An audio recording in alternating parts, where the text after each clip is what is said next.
First Alert Weather Day forecast from Live 5 News. Thanks for joining us on Live 5 News at 5 o'clock. I'm Ann McGill. Today, a First Alert Weather Day, and we are continuing to track Tropical Storm Imelda as it moves away from the East Coast. We're just moments away now from seeing how conditions are holding up along the coast. Live 5's Tiana Maxwell out at the beach for us. But first, let's check in with our First Alert Chief Meteorologist Bill Walsh for updates on the tropical storm, Bill. Yeah, indeed, guys. Double trouble out there in the tropics. You don't see this too often, right? Two storms. This one's going to become a hurricane shortly. Of course, you've got Umberto out there that close together. The good news is they're that close. This storm, the bigger one, Umberto, will pull and tug Imelda out to the east, and that's great news for all of us here in the southeast because you see the storm system getting better organized. As a matter of fact, here are the very latest numbers. Again, a 65-mile-an-hour storm here at 5 o'clock. Forecast track continues to take that right turn. Keeps it a Cat 1 hurricane, really, right through Bermuda as it makes its way to the east. Again, taking it away from the U.S. coast. That's certainly great news. And again, the modeling, very, very concise.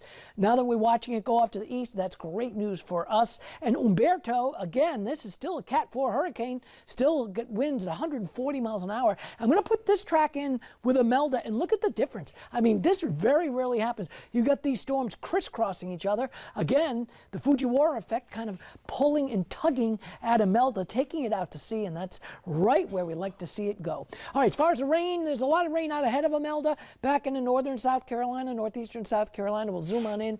Again, we had some showers up around Georgetown. Some of those moving on shore. We'll keep an eye on that. Somebody's trying to make a play for shore. In fact, Future Tracker, between now and, say, the overnight, again, a few showers trying to move on shore, in particular Myrtle Beach South, back over to Georgetown, even up into parts of Charleston County. Again, that's for the overnight. This is tomorrow morning. Not going to rule out a morning shower, but watch what happens.